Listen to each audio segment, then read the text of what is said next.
Bagi sebagian orang, membaca berita itu sudah seperti makan dan minum, sehingga membaca berita itu sudah seperti kebutuhan.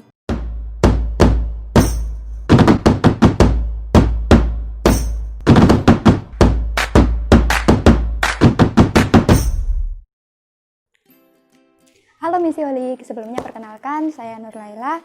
Saya di sini akan menjelaskan tentang apa itu berita. Nah, mungkin bagi sebagian orang membaca berita itu sudah seperti makan dan minum, sehingga membaca berita itu sudah seperti kebutuhan. Nah, dalam berita sendiri itu ada dua cara penyampaiannya, yaitu secara lisan yang sering kita dengar melalui televisi atau radio. Nah, kemudian ada juga yang secara tulisan. Kita biasa baca di koran atau media cetak lainnya. Sekilas pengertian tadi, itu bisa disimpulkan bahwa berita itu memiliki beberapa nilai. Nah, bisa sebutkan yaitu penting, di mana sebuah pengaruh dan dampak berita itu bisa berguna bagi banyak orang. Nah, kemudian ada juga objektif, di mana berita itu bersifat fakta dan dia juga tidak memihak pada suatu kelompok manapun. Setelah itu ada aktual, di mana berita itu masih hangat-hangatnya dan dia juga belum basi. Nah, kemudian ada juga yang terakhir, yaitu bersifat luar biasa. Nah, di mana berita ini memberitakan tentang suatu hal yang aneh, janggal, pokoknya dia itu tidak pada umumnya. Masuk ke strike news. Strike news bisa dikatakan sebagai berita langsung, di mana dia itu menceritakan sebuah kejadian-kejadian penting yang perlu segera diketahui oleh pembaca. Nah, dalam strike news itu bisa dibagi menjadi dua jenis, yaitu hard news dan soft news. Di mana bisa dikatakan hard news jika suatu berita itu sangatlah aktual dan sangat penting dan akan segera disampaikan kepada pembaca dan nantinya akan menjadi sebuah berita utama atau bisa dikatakan headline. Contoh dari hard news itu adalah berita yang membicarakan tentang politik, tentang ekonomi, atau tentang kriminalitas. Nah, bisa dikatakan berita soft news itu jika topik-topik yang dipilih itu topik ringan, hiburan, atau dia juga bisa menjadi berita pendukung dari hard news. Contoh dari berita soft news itu bisa berita tentang seni, berita tentang hiburan, atau berita tentang gaya hidup. Nah, dalam strike news itu ada yang namanya struktur berita. Struktur berita itu di dalamnya meliputi judul, teras berita atau lead, kemudian dilanjut ada tubuh, kemudian ditutup oleh ekor.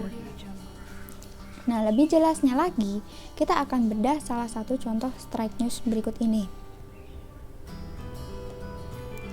Kita mulai dari judul, di mana judul itu memiliki beberapa kriteria, yaitu salah satunya judul itu tidak lebih dari 9 kata dan juga judul itu terdiri dari subjek dan predikat.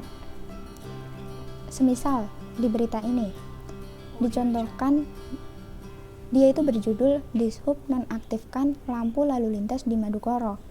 Nah, jumlah dari kata-kata yang ada di judul ini tidak melebihi batas 9 kata. Dia masih 6 kata kan. Nah, kemudian subjek dan predikat itu yang diharuskan ada dalam judul berita. Kenapa?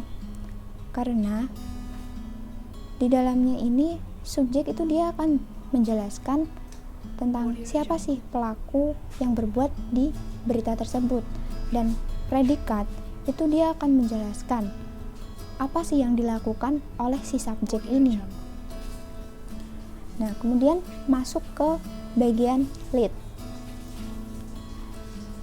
Di dalam lead itu berisi tentang sesuatu yang menarik dan lugas. Jadi beritanya itu disampaikan secara menarik dan lugas, dan di dalamnya itu berada unsur 5W1H, di mana ada who yang di sini disebutkan di subkota Semarang, kemudian disebutkan apa, kemudian kapan, di mana, bagaimana, dan mengapa berita itu bisa terjadi.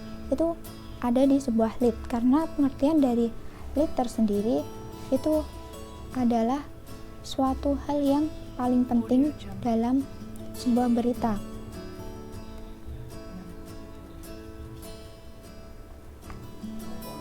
Setelah adanya lead, kita jabarkan tuh ke yang namanya tubuh. Nah, ini tuh tubuh berita. Dari topo menjelaskan, nah itu berisi tentang gimana sih lead itu berjalan, pengembangan dari sebuah lead yang ada. Dia tuh informasi pendukung, sebagai informasi pendukung, ya.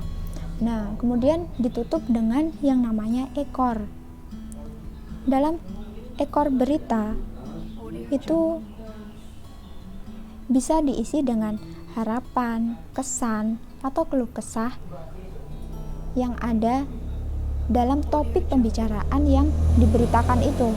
Ini kan contohnya seperti mungkin sosialisasi kami kurang, masyarakat banyak yang berputar ke Jalan Anjasmoro hingga menyebabkan ketersendatan lalu lintas di sana imbuhnya.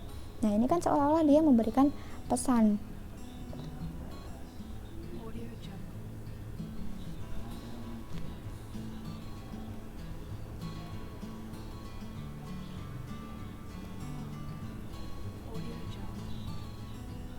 Nah, kemudian hal-hal yang harus diperhatikan kembali dalam sebuah berita itu adanya dalam satu kalimat itu tidak lebih dari 12 kata.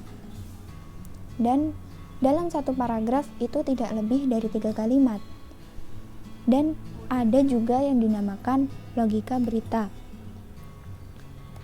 di mana dia itu bermain kata, bermain diksi, bermain gimana cara memilih kata yang tepat, memilih makna yang keterkaitan dalam satu kata yang ada. Nah, itu bisa diterapin dalam bagaimana cara menulis berita yang baik. Nah, Misiolik, itu saja yang bisa saya sampaikan. Untuk contoh-contoh lebih lengkapnya lagi, kalian bisa cek di www.lpmisi.com. Sekian dan terima kasih.